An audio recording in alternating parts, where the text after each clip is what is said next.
भारत के प्रमुख ऐतिहासिक व्यक्तित्व। देवपाल। देवपाल धर्मपाल का पुत्र एवं पाल वंश का उत्तराधिकारी था। देवपाल 810 ईस्वी के लगभग पाल वंश की गद्दी पर बैठा। देवपाल ने लगभग 810 से 850 ईस्वी तक सफलतापूर्वक राज्य किया। उसने प्राग्ञ ज्योतिषपुर, असम में उड़ीसा एवं नेपाल के कुछ भाग पर अधिकार कर लिया था। देवपाल की प्रमुख विजयों में गुर्जर प्रतिहार शासक मिहिर भोज पर प्राप्त विजय सर्वाधिक महत्वपूर्ण थी। अरब यात्री सुलेमान ने देवपाल को राष्ट्रकूट एवं प्रतिहार शासकों में सबसे अधिक शक्तिशाली बताया है। देवपाल ने मुंगेर में अपनी राजधानी स्थापित की थी। बादल स्तंभ पर उत्कीर्ण लेख इस बात का दावा करता है कि उत्कलों की प्रजाति का सफाया कर दिया, हूणों का घमंड खंडित किया और द्रविड़ तथा गुर्जर शासकों के मिथ्याभिगमन को ध्वस्त भी कर दिया। प्रशासनिक कार्यों में देवपाल को अपने योग्य मंत्री दर्भपणि तथा केदार मिश्र से सहायता प्राप्त हुई तथा उसके सैनिक अभियानों में उसके चचेरे भाई जयपाल ने उसकी सहायता की थी। देवपाल भी बौद्ध था, उसे भी परम सौगात कहा गया है। जावा के शैलेंद्र वंशी शासक वालपुदेव के अनुरोध पर देवपाल ने उसे बौद्ध विहार बनवाने के लिए 5 गांव दान में दिए थे। उसने नगरहार यानी जलालाबाद के प्रसिद्ध विद्वान वीरदेव को नालंदा विश्वविद्यालय का प्रधान आचार्य नियुक्त किया। चैतन्य महाप्रभु। श्री चैतन्य महाप्रभु का जन्म बंगाल के नवद्वीप या नदिया बंगाल नामक ग्राम में शक संवत 1407 की फाल्गुन शुक्ल पूर्णिमा को हुआ था। चैतन्य भक्ति काल के प्रमुख संतों में से एक थे। इनके पिता का नाम श्री जगन्नाथ मिश्र और माता का नाम शची देवी था। चैतन्य का वास्तविक नाम विश्वंभर था, पर बाल्यावस्था में इनका नाम निमाई था। ये भगवान श्री कृष्ण के अनन्य भक्त थे। इन्हें लोग श्री राधा का अवतार मानते थे। श्री चैतन्य महाप्रभु विलक्षण प्रतिभा के धनी थे। न्याय शास्त्र में इनको प्रकांड पांडित्य प्राप्त था। 24 वर्ष की अवस्था में श्री चैतन्य महाप्रभु ने गृहस्थाश्रम का त्याग करके संन्यास लिया। इनके गुरु का नाम श्री केशव भारती था। इन्होंने वैष्णवों के गौड़ीय संप्रदाय की आधारशिला रखी तथा जात पाती व ऊंच नीच की भावना से दूर रहने की शिक्षा दी। इन सब के अलावा विलुप्त वृंदावन को फिर से बसाया। चैतन्य के बारे में जानकारी वृंदावन दास द्वारा रचित चैतन्य भागवत नामक ग्रंथ से मिलती है। गौर वर्ण का होने के कारण इन्हें गौरांग, गौरहरि आदि नामों से भी जाना जाता है। चैतन्य ने ईश्वर को कृष्ण या विष्णु का अवतार माना है तथा इन्हें गौरांग महाप्रभु के नाम से पूजते हैं। चैतन्य ने भक्ति में कीर्तन को मुख्य स्थान दिया। ओडिशा नरेश प्रताप रुद्र गजपति उनके शिष्य थे। उनके संरक्षण में चैतन्य स्थायी रूप से पुरी में रहे और वहीं इनका देहावसान हुआ। इब्राहिम शाह शर्फी। इब्राहिम शाह शर्फी जौनपुर के शर्की वंश का सबसे योग्य शासक था। उसने 1402 से 1440 ईस्वी तक राज्य किया था। मलिक करनफूल मुबारक शाह की मृत्यु के बाद 1402 ईस्वी में इब्राहिम शमसुद्दीन इब्राहिम शाह की उपाधि से गद्दी पर बैठा। राजनीतिक उपलब्धि के क्षेत्र में शून्य रहते हुए भी सांस्कृतिक दृष्टि से उसका समय काफी महत्वपूर्ण रहा। इसके समय में जौनपुर एक महान सांस्कृतिक केंद्र के रूप में उभरा। इब्राहिम शाह शर्की हिंदू धर्म के प्रति काफी सहिष्णु था तथा उसने हिंदुओं को संरक्षण भी दिया था। उसे स्थापत्य कला के क्षेत्र में जौनपुर व शर्की शैली का जन्मदाता माना जाता है। 1408 ईस्वी में इब्राहिम शाह ने पूरा किया। इब्राहिम शाह ने जामा मस्जिद एवं बड़ी मस्जिद का निर्माण प्रारंभ कराया। इसे हुसैन शाह ने पूरा किया। अपनी सांस्कृतिक उन्नति के कारण जौनपुर को भारत का सिराज कहा गया। हुसैन शाह शर्की के काल में बहलोल लोदी ने जौनपुर को 1483 से 84 ईस्वी में दिल्ली सल्तनत में मिला दिया। लगभग 1440 ईस्वी में इब्राहिम शाह की मृत्यु हो गई। रविंद्रनाथ टैगोर। कवि, नाटककार, उपन्यासकार, लघु कहानी लेखक, संगीतकार, कलाकार, अभिनेता, निर्देशक, दार्शनिक का जन्म 7 मई 1861 को कोलकाता में जुरासंको हवेली में हुआ था। रविंद्रनाथ अपने माता पिता की 13वीं संतान थे। बचपन में उन्हें प्यार से रबी बुलाया जाता था। 8 वर्ष की उम्र में उन्होंने अपनी पहली कविता लिखी। 16 वर्ष की उम्र में उन्होंने कहानियां और नाटक लिखना प्रारंभ कर दिया था। बचपन में उन्हें अपने पिता देवेंद्रनाथ टैगोर के साथ हिमालय सहित विभिन्न क्षेत्रों में घूमने का मौका मिला। इन यात्राओं में रविंद्रनाथ टैगोर को कई तरह के अनुभवों से गुजरना पड़ा और इसी दौरान वो प्रकृति के नजदीक आए। रविंद्रनाथ चाहते थे कि विद्यार्थियों को प्रकृति के सानिध्य में अध्ययन करना चाहिए। उन्होंने इसी सोच को मूर्त रूप देने के लिए शांति निकेतन की स्थापना की। साहित्य की शायद ही कोई विधा हो जिनमें उनकी रचनाएं नहीं हों। उन्होंने कविता, गीत, कहानी, उपन्यास, नाटक आदि सभी विधाओं में रचना की। उनकी कई कृतियों का अंग्रेजी में भी अनुवाद किया गया है। अंग्रेजी अनुवाद के बाद पूरा विश्व उनकी प्रतिभा से परिचित हुआ। रविंद्रनाथ के नाटक भी अनोखे हैं। वे नाटक सांकेतिक हैं। उनके नाटकों में डाकघर, राजा विसर्जन आदि शामिल हैं। गुरुदेव रविंद्रनाथ एक मानवतावादी विचारक थे। वे भारत ही नहीं, एशिया के पहले ऐसे व्यक्ति थे जिन्हें नोबेल पुरस्कार से सम्मानित किया गया था। 1913 में अपनी कविता संग्रह गीतांजलि के लिए साहित्य में नोबेल पुरस्कार से सम्मानित किया गया। 1915 में उन्हें नाइट की पदवी से सम्मानित किया गया, लेकिन जलियांवाला बाग नरसंहार के खिलाफ एक विरोध प्रदर्शन के रूप में 1919 में उन्होंने इसे लौटा दिया। उनकी रचनाओं को 2 देशों ने अपना राष्ट्रगान बनाया। बांग्लादेश के राष्ट्रगान के रचयिता भी टैगोर ही थे। रविंद्रनाथ ने 2000 से अधिक गीतों की भी रचना की। रविंद्र संगीत बांग्ला संस्कृति का अभिन्न अंग बन गया है। हिंदुस्तानी शास्त्रीय संगीत से प्रभावित उनके गीत मानवीय भावनाओं के विभिन्न रंग पेश करते हैं। गुरुदेव बाद के दिनों में चित्र भी बनाने लगे थे। रविंद्रनाथ ने अमेरिका, ब्रिटेन, जापान, चीन सहित दर्जनों देशों की यात्राएं की थीं। इस दौरान उनकी प्रसिद्ध फ्रांसीसी साहित्यकार रोमा रोला से भी मुलाकात हुई थी। 7 अगस्त 1941 को देश की इस महान विभूति का देहावसान हुआ। गुरु अंगद देव। गुरु अंगद देव सिख धर्म में मनुष्य के रूप में आध्यात्मिक गुरु का दर्जा पाने वाले 10 गुरुओं में से एक हैं। वे सिखों के दूसरे गुरु हैं। गुरु अंगद देव का जन्म 1504 में अमृतसर, पंजाब के हरिका गांव में हुआ था। उनके पिता पेरूमल और माता रामोजी थीं, जिन्हें दया कौर के नाम से भी जाना जाता है। पेरूमल एक व्यापारी थे। अंगद देव का पूर्व नाम लहना था। एक सामान्य हिंदू परिवार में जन्मे लहना बचपन से ही आध्यात्मिक प्रवृत्ति के थे और 27 वर्ष की उम्र तक वे दुर्गा के महान उपासक बन चुके थे। इन्हीं दिनों उन्हें गुरु नानक के एक सिख भाई जोधा से गुरु नानक की वाणी का पाठ सुनने का मौका मिला। इससे प्रभावित होकर उन्होंने कीरतपुर जाकर गुरु नानक से मिलने का निश्चय किया। एक बार की मुलाकात ने ही लहना की जिंदगी बदल दी। उन्होंने गुरु नानक का शिष्य बनने का फैसला किया। वे गुरु नानक एवं उनके उद्देश्य के लिए समर्पित हो गए। उनके शिष्यत्व को गुरु नानक देव ने स्वयं विभिन्न परीक्षणों से जांचा, जिसके बाद उन्हें गुरु और मानवता के प्रति आज्ञाकारिता और सेवा के अवतार के रूप में जाना जाने लगा।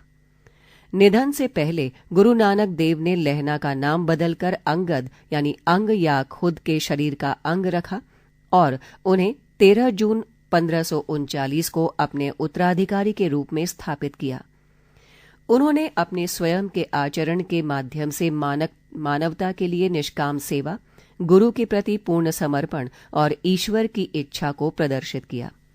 गुरु अंगद देव ने धार्मिक पाखंड को अस्वीकार किया। गुरु नानक देव द्वारा शुरू की गई लंगर की संस्था को बनाए रखा और विकसित किया। गुरु अंगद देव जी ने पंजाबी लिपि गुरुमुखी का आविष्कार किया था। उनके प्रयासों से ही गुरु नानक देव की वाणी को लेखों के रूप में संजोया जा सका। गुरु की पत्नी खींवी व्यक्तिगत रूप से रसोई में काम करती थी। वे समुदाय के सदस्यों और मेहमानों को भोजन भी परोसा करती थीं। संस्था के प्रति उनकी भक्ति व समर्पण का उल्लेख गुरु ग्रंथ साहिब में मिलता है। गुरु अंगद ने व्यापक रूप से यात्राएं की और सिख पंथ के उपदेश के लिए कई नए केंद्र स्थापित किए। आध्यात्मिक विकास के साथ ही शारीरिक विकास पर जोर दिए जाने के लिए मल अखाड़ा की परंपरा शुरू की।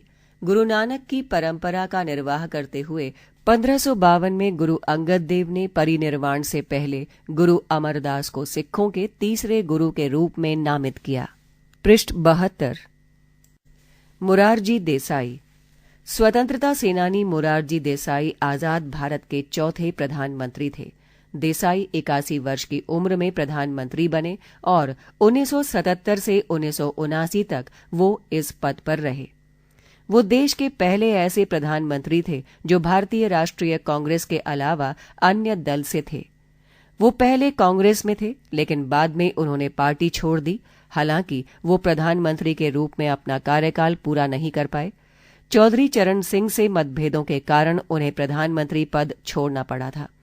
मुरारजी देसाई जवाहरलाल नेहरू और इंदिरा गांधी की सरकार में कैबिनेट में शामिल रहे थे। मुरारजी देसाई का जन्म 29 फरवरी 1896 को गुजरात के भदेली गांव में हुआ था। उनके पिता एक स्कूल शिक्षक थे। बचपन से ही उन्होंने अपने पिता से कड़ी मेहनत और सच्चाई के मूल्यों को सीखा। उन्होंने शुरुआती पढ़ाई सेंट बुसर हाई स्कूल से की और यहां से मैट्रिक की परीक्षा पास की। 1918 में तत्कालीन बॉम्बे प्रांत के विल्सन सिविल सर्विस से ग्रेजुएशन करने के बाद उन्होंने 12 वर्षों तक डिप्टी कलेक्टर के रूप में काम किया। वर्ष 1930 में जब भारत में महात्मा गांधी द्वारा शुरू किया गया स्वतंत्रता संग्राम बीच में था, उस वक्त देसाई ने ब्रिटिशर्स के खिलाफ बगावत का बिगुल फूंक दिया। उन्होंने सरकारी सेवा से इस्तीफा देकर आजादी के संघर्ष में उतरने का फैसला किया। ये एक कठिन निर्णय था, लेकिन देसाई ने महसूस किया कि जब देश की स्वतंत्रता का सवाल है तो बाकी तकलीफें कमतर हो जाती हैं। उन्होंने स्वतंत्रता के संघर्ष के दौरान लगभग 10 वर्ष जेल में बिताए। देश की आजादी के वक्त तक राष्ट्रीय राजनीति में देसाई का कद काफी बड़ा हो चुका था, मगर बावजूद इसके उन्होंने खुद को राज्य की राजनीति तक ही सीमित रखा। इसलिए 1952 में उन्हें बंबई का मुख्यमंत्री बनाया गया। इस समय तक गुजरात और महाराष्ट्र बंबई प्रोविंस के नाम से जाने जाते थे, लेकिन बाद में उन्होंने राष्ट्रीय राजनीति में अपने कदम बढ़ाने शुरू किए। मुरारजी देसाई को पहले नेहरू की कैबिनेट में जगह मिली और बाद में इंदिरा गांधी की सरकार में कैबिनेट मंत्री बनाए गए। देसाई को 1956 में भारत सरकार में वाणिज्य और उद्योग मंत्री बनाया गया था। उन्होंने 1963 तक इस पद पर इस्तीफा देने तक काम किया। उन्हें 1967 में इंदिरा गांधी ने उप प्रधानमंत्री बनाया। 1969 में उन्होंने इंदिरा और कांग्रेस पार्टी के खिलाफ जाते हुए फिर से इस्तीफा दे दिया। 1975 में देश आपातकाल लगने के बाद उन्हें राजनीतिक गतिविधियों में शामिल होने के चलते गिरफ्तार भी किया गया था। गिरफ्तार होने के बाद उन्हें 1977 तक एकांत कारावास में रखा गया। इसके बाद वो कई दलों को शामिल कर बनाए गए गठबंधन जनता पार्टी में सक्रिय हो गए। वर्ष 1977 में ही प्रधानमंत्री इंदिरा गांधी ने 19 महीने के आपातकाल के बाद दोबारा चुनाव कराने का ऐलान किया। 2 वर्ष के संघर्ष के पश्चात देश की आवाम ने जनता पार्टी पर भरोसा जताया और इंदिरा गांधी को सत्ता से बाहर कर दिया। जनता पार्टी के नेताओं ने प्रधानमंत्री के उम्मीदवार के रूप में देसाई को चुना। 2 वर्ष के राजनीतिक तनाव के बाद जनता पार्टी के गठबंधन में दरारें पड़नी शुरू हो गईं, जिसके बाद संसद में अविश्वास प्रस्ताव से बचने के लिए देसाई ने 15 जुलाई 1979 को प्रधानमंत्री पद से अपने इस्तीफे की घोषणा कर दी। अपने जीवन में कई उतार चढ़ाव से गुजरने के बाद मुरारजी देसाई ने 10 अप्रैल 1995 को दुनिया को अलविदा कह दिया। पृष्ठ 74। मिर्जा गालिब। मिर्जा गालिब का जन्म 27 दिसंबर 1979 को आगरा के काला महल में हुआ। उनके पिता का नाम मिर्जा अब्दुल्ला बेग खान और माता का नाम इज्जत निसा बेगम था। मिर्जा गालिब का असल नाम मिर्जा असदुल्लाह बेग खान था। उनके पूर्वज भारत में नहीं बल्कि तुर्की में रहा करते थे। सन 1750 में इनके दादा मिर्जा कोबान बेग खान समरकंद छोड़कर भारत में आकर बस गए। मिर्जा अब्दुल्ला बेग खान यानी मिर्जा गालिब के पिता ने आगरा की इज्जत निसा बेगम से निकाह किया और वो ससुर के घर में साथ रहने लग गए। उनके पिता लखनऊ में निजाम के यहाँ काम करते थे। मात्र 5 वर्ष की उम्र में वर्ष 1803 में इनके पिता की मृत्यु हो गई, जिसके बाद कुछ वर्षों तक मिर्जा अपने चाचा मिर्जा नसरुल्ला बेग खान, जो कि ब्रिटिश ईस्ट इंडिया कंपनी में सैन्य अधिकारी थे, के साथ रहे। लेकिन कुछ समय बाद उनके चाचा की भी मृत्यु हो गई। छोटे से मिर्जा गालिब का जीवन यापन चाचा की आने वाली पेंशन से होने लगा। मिर्जा गालिब की शिक्षा के बारे में कोई पर्याप्त जानकारी नहीं है। जितनी भी जानकारी मिलती है उनके द्वारा लिखी गई शायरियों में मिलती है। मिर्जा द्वारा ज्यादातर गजल फारसी और उर्दू में लिखी गई हैं, जो कि पारंपरिक भक्ति और सौंदर्य रस से भरपूर हैं। 13 वर्ष की उम्र में मिर्जा गालिब का निकाह 11 वर्ष की उमराव बेगम से हो गया था। मिर्जा गालिब के वैवाहिक जीवन में एक दुखद पक्ष ये भी है कि गालिब को 7 संतानें हुई थीं, लेकिन उन 7 बच्चों में से एक भी बच नहीं पाया। शादी होने के बाद मिर्जा अपनी बेगम और भाई मिर्जा यूसुफ खान के साथ दिल्ली आ गए। दिल्ली आने के बाद उन्हें ये पता चला कि मुगल बादशाह बहादुर शाह जफर के बेटे फखरुद्दीन मिर्जा को शेरो शायरियां सिखाने के लिए एक शायर की जरूरत है, जिसके बाद मिर्जा गालिब बहादुर शाह जफर के बड़े बेटे को शेरो शायरी की गहराइयों की तालीम देने लगे। 1850 में शहंशाह बहादुर शाह जफर ने मिर्जा गालिब को दबीर उल मुल्क और नज़्मुद दौला के खिताब से नवाजा। बाद में उन्हें मिर्जा नौशाह का खिताब भी मिला। 1857 की क्रांति के बाद मिर्जा गालिब की जिंदगी पूरी तरह बदल गई। स्वतंत्रता संग्राम में मुगल सेना को ब्रिटिश राज से हार मिली, जिसके बाद बहादुर शाह को अंग्रेजों ने रंगून भेज दिया, जिससे मुगल दरबार नष्ट हो गया। मिर्जा को भी आय मिलना बंद हो गई। इस दौरान मिर्जा गालिब के पास खाने के भी पैसे नहीं बचे। वो छोटे छोटे समारोहों में जाकर अपनी शायरियों से लोगों को प्रभावित करने में लग गए। मिर्जा ने अपने जीवन की बेहतरीन शायरियों इसी समय में लिखी। इसी कारण मिर्जा को आम लोगों का शायर भी कहा गया। 15 फरवरी 1869 को मिर्जा गालिब की मृत्यु हो गई। वासुदेव बलवंत फड़के। वासुदेव बलवंत फड़के का जन्म 4 नवंबर 1845 को महाराष्ट्र के रायगढ़ जिले के शिरडोड़े गांव में हुआ था। ब्रिटिश सरकार के खिलाफ सशस्त्र विद्रोह का संगठन करने वाले फड़के भारत के पहले क्रांतिकारी थे। उन्होंने 1857 के प्रथम स्वतंत्रता संग्राम की विफलता के बाद आजादी के महासमर की पहली चिंगारी जलाई थी। प्रारंभिक शिक्षा के बाद उनके पिता चाहते थे कि वो एक दुकान पर काम करें, लेकिन उन्होंने पिता की बात नहीं मानी और मुंबई आ गए। उन्होंने जंगल में एक अभ्यास स्थल बनाया, जहां ज्योतिबा फूले और लोकमान्य तिलक भी उनके साथी थे। यहां लोगों को हथियार चलाने का अभ्यास कराया जाता था। 1871 में उनको सूचना मिली कि उनकी मां की तबीयत खराब है। उन दिनों वे अंग्रेजी की एक कंपनी में काम कर रहे थे। वे अवकाश मांगने गए, लेकिन नहीं मिला। अवकाश नहीं मिलने के बाद भी फड़के अपने गांव चले गए, लेकिन तब तक मां की मृत्यु हो चुकी थी। इस घटना ने उनके मन में अंग्रेजों के खिलाफ गुस्सा भर दिया। फड़के ने नौकरी छोड़ दी, अंग्रेजों के खिलाफ क्रांति की तैयारी करने लगे। उन्होंने आदिवासियों की सेना संगठित करने की कोशिश शुरू कर दी। उन्होंने पूरे महाराष्ट्र में घूम घूम कर नवयुवकों से विचार विमर्श किया और उन्हें संगठित करने का प्रयास किया। महाराष्ट्र की कोली, भील तथा धागड़ जातियों को एकत्र कर उन्होंने रामोशी नाम का क्रांतिकारी संगठन खड़ा किया। पृष्ठ 73। अपने इस मुक्ति संग्राम के लिए धन एकत्र करने के लिए उन्होंने धनी अंग्रेज साहूकारों को लूटा। 1879 में अंग्रेजों के खिलाफ विद्रोह की घोषणा कर दी। पैसे एकत्र करने के लिए कई जगहों पर डाके भी डालने शुरू किए। महाराष्ट्र के 7 जिलों में वासुदेव फड़के का प्रभाव फैल चुका था। उनकी गतिविधि से अंग्रेज अफसर डर गए थे। अंग्रेज सरकार ने वासुदेव फड़के को जिंदा या मुर्दा पकड़ने पर 50,000 रुपए का इनाम घोषित किया। किंतु दूसरे ही दिन मुंबई नगर में वासुदेव के हस्ताक्षर से इश्तहार लगा दिए गए कि जो अंग्रेज अफसर रिचर्ड का सिर काट कर लाएगा उसे 75,000 रुपए का इनाम दिया जाएगा। अंग्रेज अफसर इससे और भी बौखला गए। अंग्रेज उनके पीछे पड़ गए। 20 जुलाई 1879 को फड़के बीमारी की हालत में एक मंदिर में आराम कर रहे थे। उसी समय उनको गिरफ्तार कर लिया गया।